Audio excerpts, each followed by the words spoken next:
ఆత్మీయులకు వందనాలు.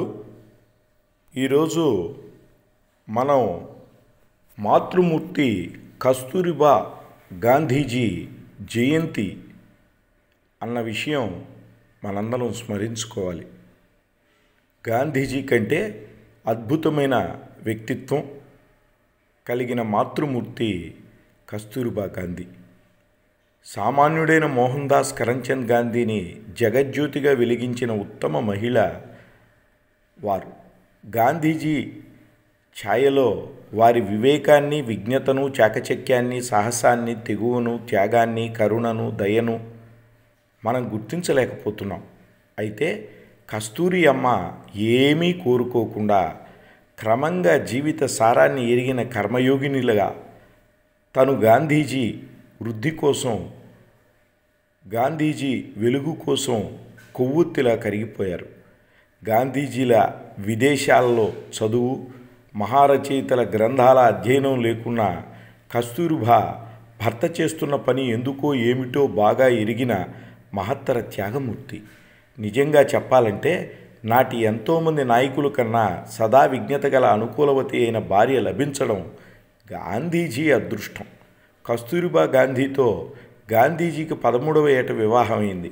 అప్పటి నుంచి ఆమె గాంధీజీ అడుగుజాడల్లోనే నడిచారు. స్వాతంత్ర సంగ్రామంలోనూ గాంధీ మార్గాన్నే అనుసరించారు. స్వాతంత్రం కోసం శాంతియుతంగా పోరాడారు. ఈ పోరాటంలో కస్తూరిబా గాంధీ 6 సార్లు అరెస్ట్ అయ్యారు. చివరిసారి ఏకంగా 18 నెలల పాటు పూనాలోని ఆగాఖాన్ ప్యాలెస్లో నిర్బంధంలో ఉన్నారు. 1944 ఫిబ్రవరి 22న అదే ప్యాలెస్లో వారు కన్నుమూశారు. భార్యగా కస్తూరిబా త్యాగం అభినందనీయం. కోట్లాది మంది భారతీయ మహిళలకు ఆలోచనీయం, ఆదర్శనీయం. ఆమె తన ఇంటిని దేశానికి మరియు స్వాతంత్ర పోరాటానికి సన్నద్ధం చేసింది.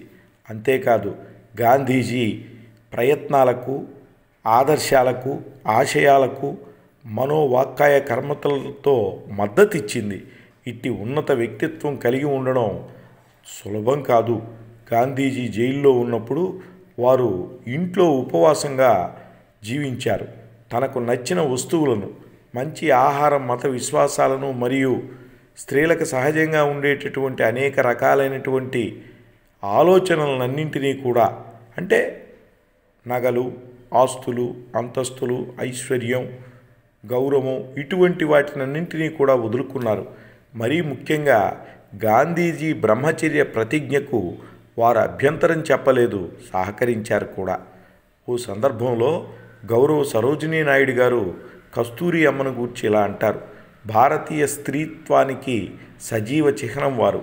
మహాత్ముని ప్రేమించిన, సేవ చేసిన మరియు ఇంత గొప్పగా మరెవ్వరూ చేయలేరు.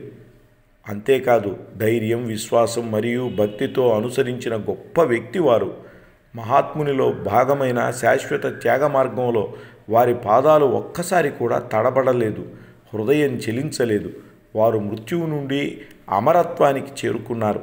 భారతదేశ పునర్నిర్మాణంలో, చరిత్రలో మరియు సంస్కృతిలో ఆదర్శనీయ మహిళా శక్తులలో వారు సముచిత స్థానాన్ని పొందారు అని కీర్తించిన తీరు ప్రతి ఒక్కరికి స్మరణీయం.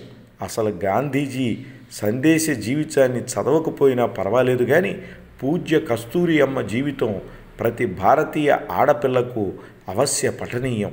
అమ్మ అంటే కస్తూరిబా మాతాజీ దివ్య పాదపద్మాలకు నమస్కరిస్తూ భారత మాతకు వందనం, తెలుగు తల్లికి అభివందనం. వందే మాతరం.